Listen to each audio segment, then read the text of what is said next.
Bonjour les amis, hier c'était Noël, nous avons échangé de vœux et nous nous disions Joyeux Noël. Noël, c'est la fête de la paix. Et la paix, il nous la faut dans le monde et aussi plus particulièrement dans notre pays, la RD Congo. Dans une semaine, nous allons fêter le nouvel an et nous allons de nouveau nous souhaiter une bonne année. Mais moi je me dis, la paix que nous souhaitons, est-ce qu'elle va nous tomber du ciel ou est-ce que chacun d'entre nous, nous pouvons être les artisans de la paix? Pour ceux d'entre vous qui seraient d'accord avec moi pour dire que chacun où il est peut être un artisan de la paix, je voudrais lui proposer une réflexion. Je voudrais lui proposer une démarche. La première démarche pour arriver à une paix vraie et durable, nous devons commencer chacun à partir de soi. Donc je commence à partir de moi. Non pas un moi égoïste, mais un moi qui assume pour dire, avant de vous pointer du doigt, je vais me pointer du doigt moi-même. Quand je regarde dans ma vie, en tant qu'être humain, il m'arrive de faire du bien autour de moi, mais il peut arriver aussi que je blesse quelqu'un. Sans le vouloir, parfois en le voulant, je peux faire du mal. Mais lorsque nous avons fait un acte qui serait un acte répréhensible, ça veut dire que nous sommes tombés. Tomber, c'est une chose, mais rester à terre, c'est une autre chose. Dans la vie, on devrait savoir, c'est relever. Mais pour pouvoir nous relever, nous devons aller au-dedans de nous-mêmes et nous poser la question. Lorsque nous avons fait un acte qui n'est pas apprécié, un acte qui a peut-être blessé quelqu'un, qu'est-ce que nous ressentons? Est-ce que nous sommes indifférents? Est-ce que nous ressentons de la jouissance? Ou est-ce que nous ressentons de la culpabilité? Je me pose la question moi-même. Et je vous invite à vous poser aussi cette question-là. Eh bien, si vous avez fait un acte qui serait un acte répréhensible, devant la culpabilité, nous avons des attitudes différentes. Vous avez une catégorie de gens qui vont se sentir coupables. Ils vont au-dedans d'eux-mêmes et disent « je suis coupable ». Vous retenez. Posez-vous donc la question, êtes-vous de ceux qui se sentent coupables quand ils ont causé un acte répréhensible, oui ou non? Première question.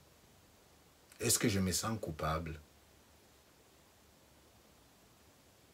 Vous avez une autre catégorie de gens qui, eux, ne se sentent pas coupables. Par contre, ils vont éprouver de la jouissance. Éprouver de la joie, de la jouissance quand on a fait du mal à autrui.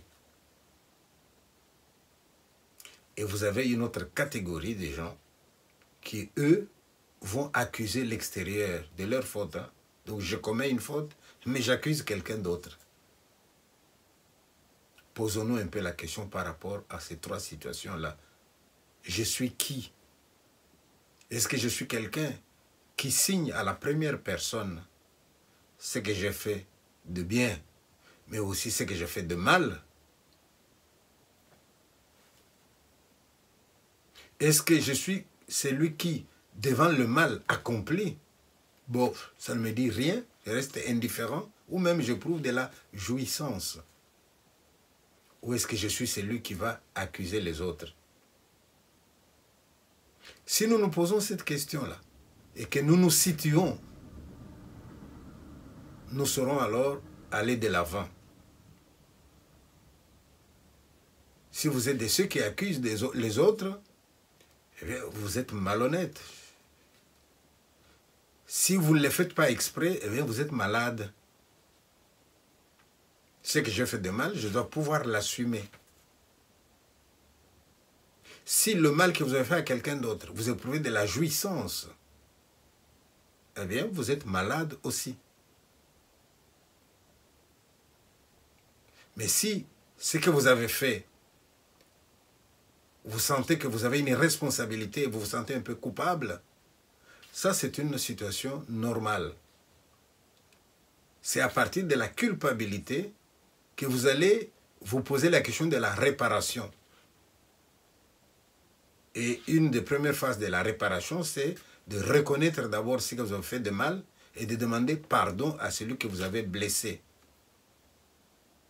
Alors, dans notre pays, la République démocratique du Congo, tous nous voulons avancer. Tous nous voulons que les choses changent. Mais est-ce que les choses vont changer avec une baguette magique? Est-ce que les choses vont changer avec Dieu qui va descendre sur terre?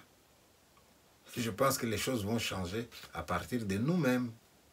Soyez contents de vous quand vous avez fait quelque chose de bien.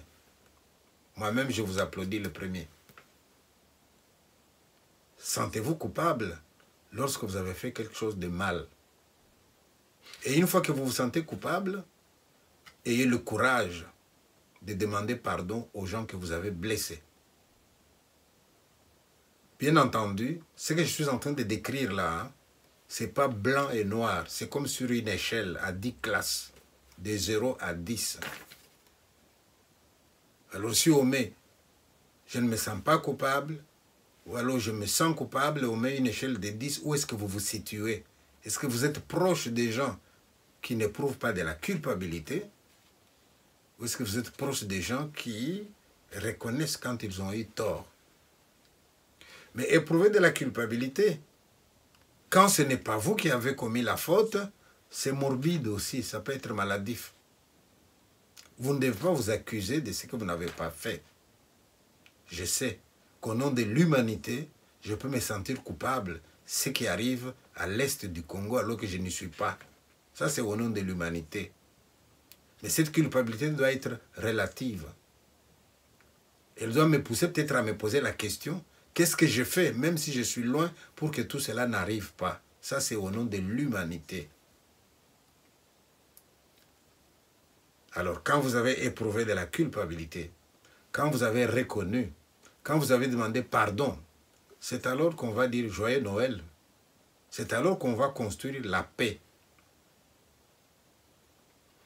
Quand vous allez avoir, par exemple, un pain, et vous êtes à 2, on vous dit partagez, et vous prenez les 3/4 pour vous seul, et vous prenez le 1/4, vous donnez à 5 personnes devant vous, vous devriez vous sentir coupable. Quand je dis avoir fait du mal, ce n'est pas seulement avoir frappé quelqu'un, c'est aussi comment partagez-vous le bien de ce monde. Est-ce que je peux me contenter de dire, ouais, mais moi je travaille, oui, mais l'autre, il travaille aussi. De quel droit est-ce que vous avez le droit de manger comme vous mangez, de rouler comme vous roulez, de vous habiller comme vous habillez, alors que non loin de vous, il y a aussi quelqu'un qui souffre. Je n'oublierai jamais un enfant qui, voyant préparer le Noël dans sa famille, à lui, cet enfant devient triste. Pourquoi il est triste? Parce que son ami avec qui il joue, chez l'ami, on ne prépare pas Noël. Ça va être un jour comme les autres, il n'y a même pas à manger.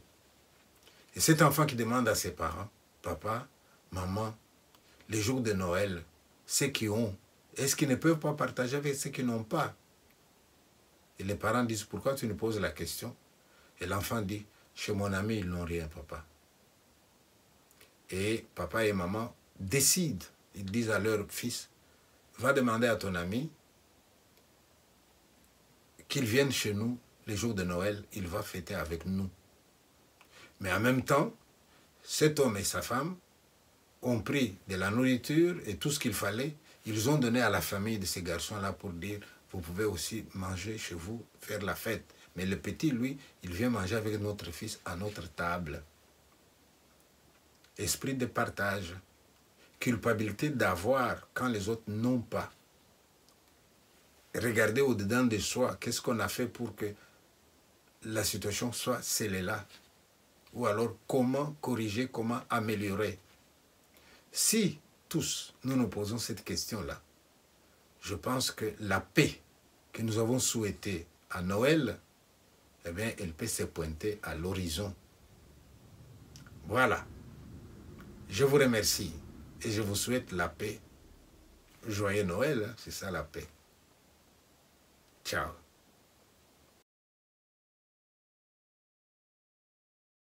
Batatu ne bama mukano dimi pamwe piti Naya kadima kwa mpata gaseka iti Ewu mwana chi ya leka kudila chi Monachi shichi chilichi kuminachi Amune kasuki chi wa mamwe chi ya. Si j'ai chanté comme ça 3 fois, l'enfant dort. Hein? Wow. Alors toi tu fais comment? Bon, alors j'ai appris une berceuse en lingala. Vas-y. Elle marche parfois bien, parfois pas.